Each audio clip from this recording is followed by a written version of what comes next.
खुलुमबाय बड'लेण्ड बुब्लिनि नायगिरि साफ्रोम रायजो राजा नोंथांमोनखौ आं गिबियावनो जोंनि बड'लेण्ड बुब्लि चेनेलनिफ्राय खुलुमग्रोनाय जाबाय। लोगोसेनो 29 नं सुक्लाय सेरफां समष्टिनि बिके पार्टीनि इएम बारग' इएम सार गणेश कछारी सारखौबो गिबियावनो बरायग्रोबाय। खुलुमबाय। दायो बे समावहाय जोङो 29 नं सुक्लाय सेरफां समष्टियाव मा डेभेलप जादों आरो सारा बिथाङा मा खामानि मावबोदों बिथांनि सायाव जों गोबां खोथा सोंगोन। नोंथांमोना आरो बिथांनिफ्राय गोबां खोथा मिथिनो मोनगोन। नोंथाङा दि नोंथांमोननि बे सुक्लाय सेरफां समष्टियाव बेसेबांसो खामानि मावबोखो दासिम? खामानि मावनायखौथ' दा बुंना फोजोबनो हाया। जेब्ला आङो 2005 मायथाइयाव बिटिसिनि गिबि जिहेतु बिसायख'थि बे बिसायख'थियाव माने जोंनि सुक्लाय ओनसोलाव थानाय सुक्लाय सेरफाङाव थानाय गुबुन हारि माहारिया आंनो भट होनानै आंखौ देरहाहोदोंमोन। बे समाव जोंनि ओनसोलाव जेबो गैयामोन। सुक्लाय हिसाबै गासिबो हाग्राजोबमोन आरो हाग्रा लामा दोंसेबो फाखा गैयामोन। दिनै 44टा लामा जों बिस्वजित दैमारि एमपि आरो आंजों सानैजों जोंनि सुक्लाय सेरफाङाव जों 44टा लामाजों फाखा खालामनो हादों। आंनि गामियाव आं जि न'आव दङ बे फैनो थाखाय बे देवसुङा दैमायाव दालां गैयिनि थाखाय बेयाव गारि लाबोनो हाया आरो लामा गैयामोन। आं बे देवसुङा दैमा सेर लामा होननाय गैयामोन आरोखि। माने बोसोरफ्रोमबो दैबानाजों खुरखा मालायनि बारि बेरा सिफाय जोङो ओरैनो जास्ट हान्थियोमोन आरोखि। खुनु माने बे थेलाबो फैयामोन, गारिबो फैयामोन। दिनैहाय जों जि लामाजों बेरायो बियो माने एसे दैमासोमोन, माने फिसा दैमामोन आरोखि। बेखौ फबनानै दिनै लामा बानायना लादों। आरो 2005 मायथाइयाव जेब्ला आं एमसिएलए जायो, आंनि ओनसोलनि रायजो राजाफ्रा गामि गारि लांनो थाखाय एम्बुलेन्स लांनो थाखाय कालभारल' बियोमोन आरोखि। बे डिमान्डमोन आरोखि। खिन्थु दिनैनि दिनाव कालभार बिग्रा मानसि गैला। दिनै 5% हयथ' दङ, 95% जोङो दिनै दालां बानायनो हाबाय, कालभार बानायनो हाबाय। दिनै जोङो टटेल 500निख्रुइ बांसिन आंनि सुक्लाय सेरफाङाव दालां जों बानायदों। आरो बिनिफ्राय दिनै जों शिक्षा बिथिङाव दिनै जोङो जोंनि ओनसोलाव थानाय जि फरायसालिफोरनि न'फोर बेफोरखौ जों दिनै लुफुंनो हादों। दिनै जों गोदानै मेडिकेल दिनै सुक्लायाव 30 बेडेड मेडिकेल लुदों। दिनै बाङालिफोराव मिनि पिएचसि गोदानै जों लुदों। थाखानाय नावकाटा मिनि पिएचसिखौ जों दिनै फोसाबदों। डाबल स्टरेज बिल्डिं जों बानायनो हादों। बिभिन्न doctor quarter, nurse quarter, 4th grade quarter, boundary ward, beautification बेफोरखौ जों खालामदों। राजखान्थि हान्जायादि माने सिमा ओनसोलाव दिनै माने बिटिसिनिफ्राय गामि दानख'बो बेथ' बहुत माने दुर्भाग्यजनक होनना बुंनांगोन आरो गाज्रि मोनसे दफा सोनानै लाबोदों आरो।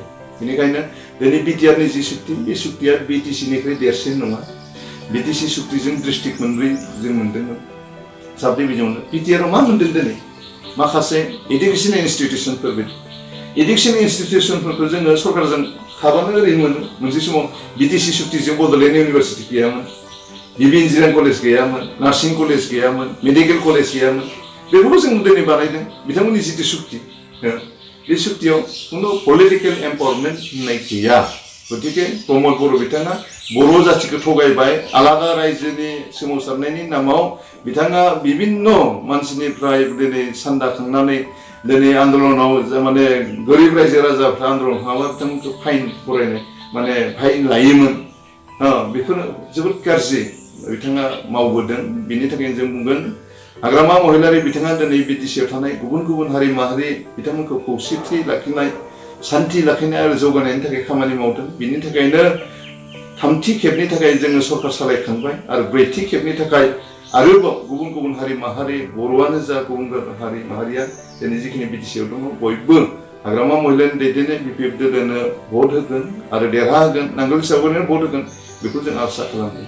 नोंथांमोननि 29 नं सुक्लाय सेरफां बे समष्टिया फैबाय थानाय बिसायख'थियाव थारैनो देरहामारगोन ना? देरहागोन सियर। बेखाय रेकर्ड ब्रेक जागोन। जुदि देरहायाबा? देरहानाय ओंथियानो गैया। मानो होनना बुङोब्ला जों बांसिन वार्कार मोनदों। मोनसे समाव एनडिएफबिआ जोंनि बिर'धिमोन। दिनै एनडिएफबिनि मोनथाम फेक्सना आंजों बेरायगासिनो दं, जोंजों बिपिएफजों दं। दिनै सारेन्डार एनडिएफबिआ दङ। दिनै बिभिन्न दल संगठन आंनि सुक्लाय सेरफाङाव कंग्रेस हिसाबै आंखौ सापर्ट खालामनानै दङ दिनै CPMनि माखासे वार्कारफोरजोंबो जों रायज्लायगासिनो दं दैदेनगिरिफोरजों रायज्लायगासिनो दं आरो दिनै जोंनि सुक्लाय सेरफाङाव मुस्लिम भटआ इनक्रिज जादों बर' भटआ इनक्रिज जादों बर्मन कसारि बर्मन घोष बिथांमोना दिनै 100% जोंजों मावगासिनो दङ गतिके थांनाय समाव जों बेफोरखौ मोनाखैमोन गतिके देग्लाय रेकर्ड ब्रेक जागोन बे सैथो फैबाय थानाय बिसायख'थियाव दि इलेक्सन जागोन बेयाव जुदि नोंथाङा देरहायोब्ला जेनेबा फिन जुदि EMआव मोनफिनो अब्ला नोंथाङा इयुननि थाखाय मा खामानि मावनो होननानै गोसोआव साननानै दं जों माखासे आद्रा थानाय खामानि दासिमबो लामा बानायनायाव अबेबा गामियाव दासिमबो लामा बानायनो दं पाक्का लामा बानायनो दाबो दं बान्दो बानायनो गोनां दाबो दं मेडिकेल न' आरो अबेबा जायगाफ्राव आरो सेन्टार जायगाफ्राव आरो मेडिकेल जोंनो नांबावगौ जोंनि जे सोलोंथाइ बिथिङाव एसे गोग्गो खालामनो थाखाय जों इनफ्रास्ट्राक्चार डेभेलप खालामनो दङ जोंनि बे आनएमप्लय जे बे समस्या थांना थानायनि जिउ खांनायनि जिथु राहा बिनि थाखाय दिनै सोलोंथाइ गोनां मानसि इडुकेटेड अनेक दिनै जोंनि गेजेराव सेंग्रा सिख्लाफोर दं बिसोरखौ बयखौबो जों साख्रि होजोबनो हाया बयखौबो साख्रि होनाया सम्भब नङा गतिके बिथांमोनखौ खामानिजों बोरैहाय जड़ित खालामनो हायो सोरबा बेफार खालामनानै जागोन सोरबा हयथ' खेथि खालामनानै जागोन आबाद मावनानै जागोन सोरबा आखाइनि खामानि सोलोंनानै जाहाथे जोङो स्किल डेभेलपनि गेजेरजों बोरैहाय जोङो जोंनि गथ'फोरखौ जों इलेक्ट्रिशियान खालामनो हायो बा प्लाम्बार जाहाथे जों खालामनो हायो बिउटिशियान जाहाथे खालामनो ड्राइभिं ट्रेनिं सेन्टारनि गेजेरजों बोरैहाय ड्राइभार खालामनो हायो थिग बेबायदिनो बोरैहाय टेलार बे बिथिङाव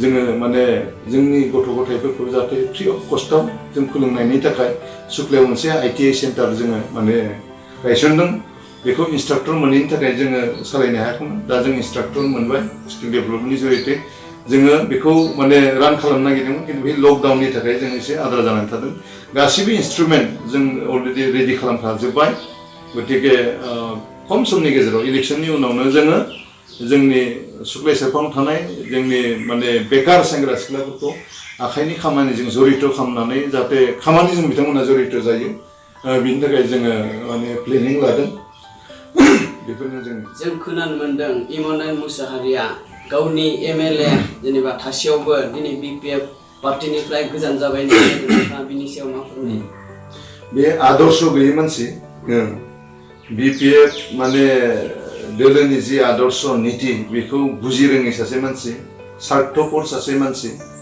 बिथाङा नुदों जे जोंनि BPF दोलोआव थानानै जोंनि तामुलपुर डिस्ट्रिक्टनि गेजेराव बिथाङा ग्रुपिज्म खालामो बिनिखायनो बिथांखौ जोंनि दोलोनि दैदेनगिरिफ्रा बिथांजों गैयैखाय फैगोन समाव बिथाङा BPFनिफ्राय टिकेट मोनैखौ रोखा नुनानै दिनै BJP हान्जानिफ्राय टिकेट मोनगोन नामा होननानै बिथांमोना बिथाङा बिथांजों बास्लायहैनो नागिरदों बिथाङा स्वार्थपर मोनसे समाव बिथाङा BPFनिनो जेनेरेल सेक्रेटारिमोन गतिके BPFनि जेनेरेल सेक्रेटारि हिसाबै दोलोनि जि आदर्श नीति बिथाङा बुजिनांगौ बिथाङा बेखौ बुजियाखै गतिके बिथाङा BJP दो हाबदोंबाबो जोंहा खुनु खहा जाया बेवहाय जों BPF हिसाबै जोबोद स्ट्रं खुनु व्यक्तिया जोंनि दोलोखौ लोरबां खालामनो हाया सासे व्यक्तिया जोंनि दोलोखौ लोरबां खालामनो हाया सासे थांदों जोंजों हाजार रोजा दिनै जोंजों जोंनि दोलोआव जइन जादों नोंथांमोना नुदों NDPआ मोनसे समाव जोंनि